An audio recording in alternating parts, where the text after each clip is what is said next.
নমস্কার, আমি অনাবি। আমার রন্ধনশালায় আপনাদের স্বাগত। আজ দেখাবো অসাধারণ স্বাদের একটা রেসিপি, ছানার পায়েস, যা খুব সহজে এবং খুব তাড়াতাড়ি খুব কম উপকরণ দিয়ে বানিয়ে নেওয়া যায়। প্রথমে আমি 1.5 লিটার মতো দুধের ছানা তৈরি করে রেখেছি। তারপর সেটাকে ভালো করে জল দিয়ে ধুয়ে এইভাবে কাপড়ে করে ছেঁকে আমি রেখে দিয়েছিলাম প্রায় আধ ঘন্টা 40 মিনিট মতো। পুরো জলটা ছেঁকে বেরিয়ে গেছে। দেখুন ছানাটা কতটা নরম হয়েছে। এবার আমি গ্যাসে একটা কড়াই বসালাম। তাতে আমি 1 লিটার দুধ দিয়ে দিলাম।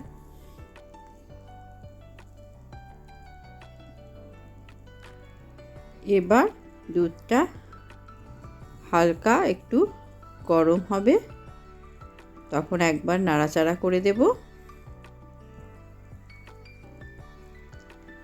এবার এই হালকা গরম দুধের মধ্যে আমি 3 চামচ গুঁড়ো দুধ দিয়ে দেব।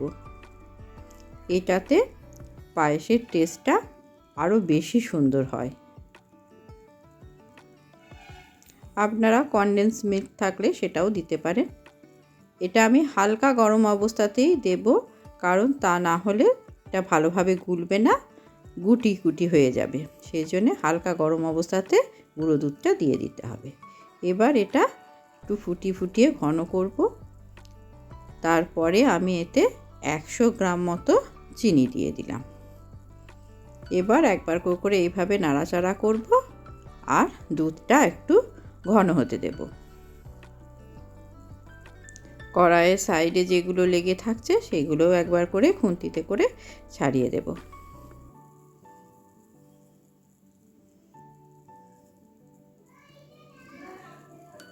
এভাবে ফুটবে আর মাঝে মাঝে একবার করে আমি নাড়াচাড়া করে দেব। এই রেসিপিটা অত্যন্ত সহজ এবং খুব তাড়াতাড়ি বানিয়ে নেওয়া যায়। সামনেই দোল পূর্ণিমা আসছে। এই দোল পূর্ণিমাতে পুজোতে ঘরে পূর্ণিমার পুজো হয় অনেকে। এই রেসিপিটা আপনারা ঠাকুরের কাছে ভোগ হিসাবে নিবেদন করতে পারেন। আবার দোল পূর্ণিমাতে প্রিয়জনদেরকে এই রেসিপিটা করে খাওয়াতেও পারেন। খুব সুন্দর লাগে খেতে। দেখুন দুধটা খুব ভালোভাবে ফুটে গেছে। এবার এর মধ্যে আমি 1/2 চামচ এলাচ গুঁড়ো দিয়ে দিলাম।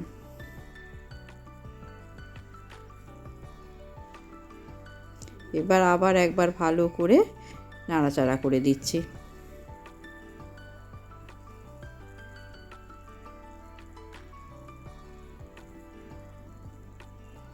দুধটা দেখুন আগের থেকে কিন্তু অনেকটা ঘন হয়ে এসেছে।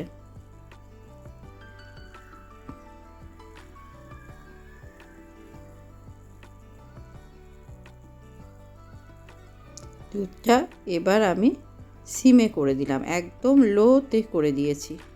খুব হালকা হালকা করে ফুটছে, অনেকটাই ঘন হয়ে গেছে তো।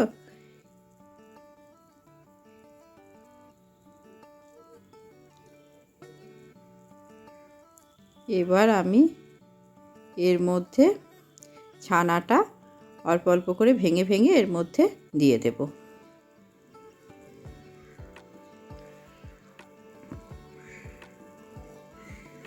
সব ছানাটা এর মধ্যে দিয়ে দিলাম। এবার আবার একবার খুন্তিতে করে নাড়াচাড়া করে দেব।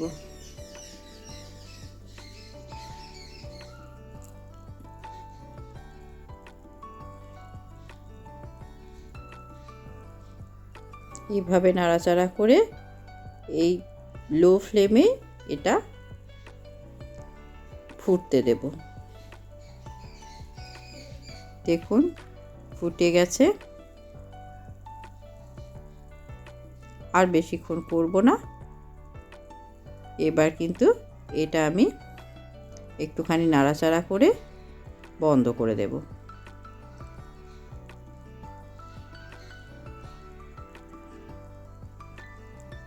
হালকা একটু নাড়াচাড়া করে দিয়েছি।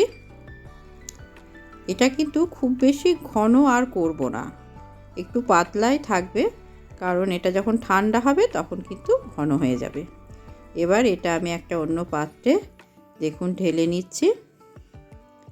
এবার উপর থেকে একটুখানি পেস্তা কুচি আর একটুখানি আমন্ড কুচি দিয়ে দেব। এবার এটা 2 ঘন্টার জন্যে আমি ফ্রিজে ভরে দেব, নর্মাল ফ্রিজেই ভরে দেব। 2 ঘন্টা পর এই পাতলাটা এতটা পাতলা থাকবে না, দেখবেন অনেকটা ঘন হয়ে যাবে। আপনাদের আমি দেখিয়েও দেব। 2 ঘন্টা পর দেখুন বার করেছি ফ্রিজ থেকে, দেখুন কতটা ঘন হয়ে গেছে, একদম এই রকম থিকনেস চলে আসবে।